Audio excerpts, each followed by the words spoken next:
Today we're checking out the new M2 iPad Air, this time the 11-inch. It's almost identical to the 13-inch, but you can get it for about $200 cheaper, starting at $599. But I'll leave a link down below with current pricing and more information.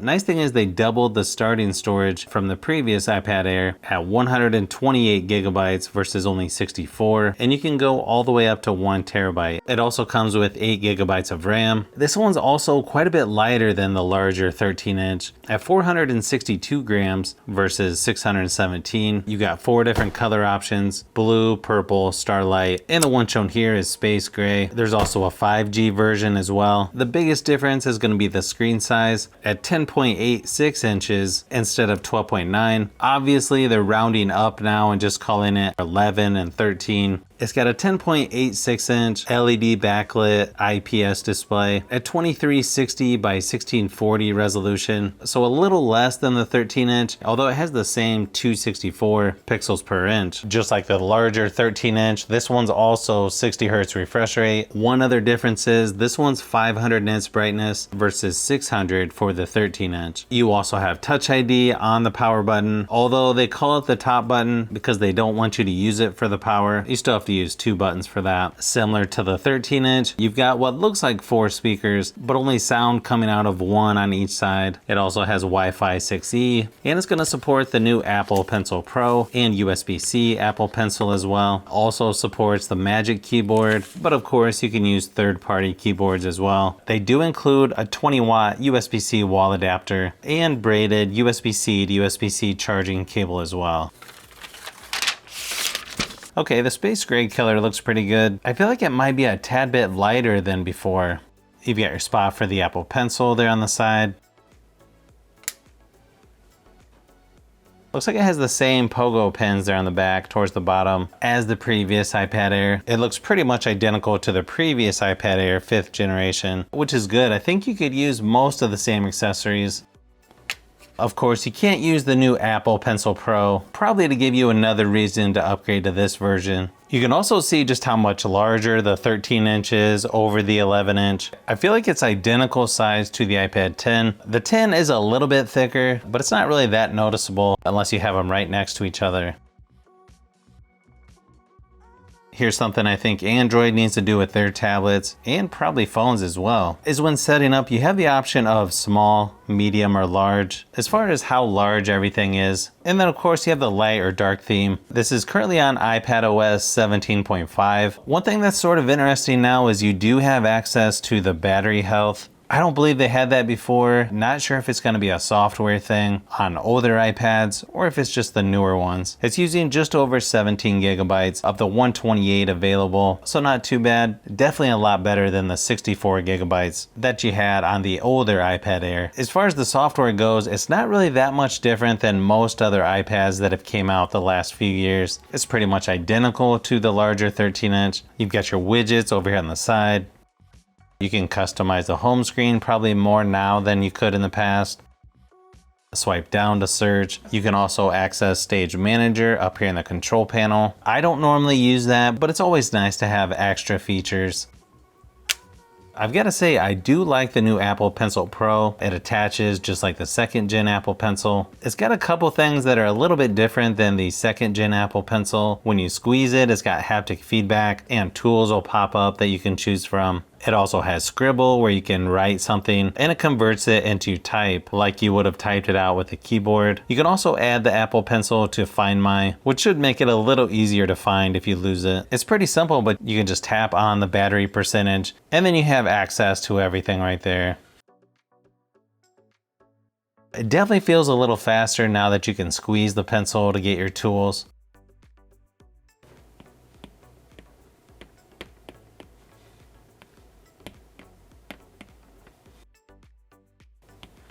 It's also pretty cool, you can double tap the pencil to switch to the eraser or back to the pen.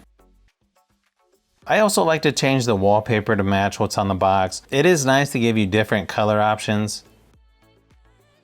I gotta say, I do sort of miss the Face Unlock or Face ID on my older iPad Pro, but the Touch ID or fingerprint scanner on here seems to work pretty good. I feel like this is plenty bright enough. Even though you get 600 nits on the 13-inch, this still seems pretty bright compared to a lot of other tablets that I've tested. Same thing as far as the 60 Hz refresh rate. I know a lot of people feel like that's not gonna be good enough, or they prefer the 120 Hz on the Pro models. I feel like it's still fairly smooth, just comparing this to other tablets that I've tested.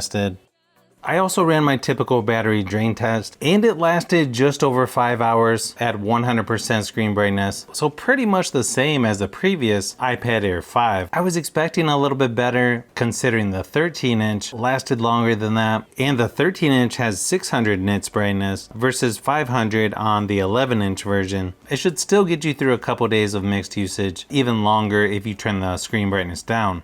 As far as performance goes on this new iPad Air, I feel like the older iPad Air 5 was pretty good as far as performance goes, but this one even takes it even further. I feel like it's pretty safe to say this is going to be more powerful than pretty much all other tablets, except of course some of the Pro models. It's almost 2600 for single core score, over 10,000 for multi-core score, and then over 41,000 for the GPU score. Not that it feels drastically different than most other iPads, everything feels just a little bit faster or smoother on this compared to some of the older iPads. So this would be a good option for video editing, or if you want to do gaming. It's going to play pretty much any game available. So that's why for me, I don't really feel the need to have a Pro version when you already get this kind of performance on what's considered their mid-range iPad. Slight difference with the speakers. You only get 2 times the bass with the 13-inch. Looks like sound only comes out of one on each side, and both are on the opposite side of where the pencil goes. So it's probably not going to be as loud as the larger 13-inch or the iPad Pro models, but it's still fairly balanced. And here's a quick sample just to give you an idea of how it compares to the larger 13-inch.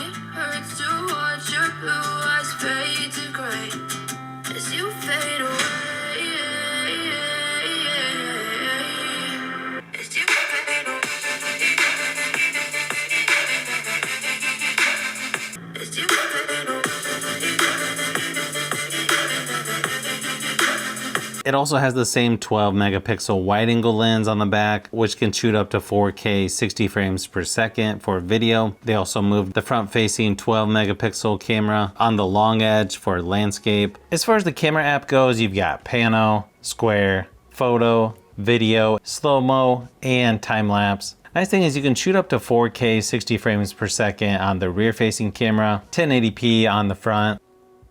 It might not be the best photo and video quality out there, but it's actually pretty good compared to a lot of other tablets I've tested. Here's a few quick samples just to give you an idea of what to expect.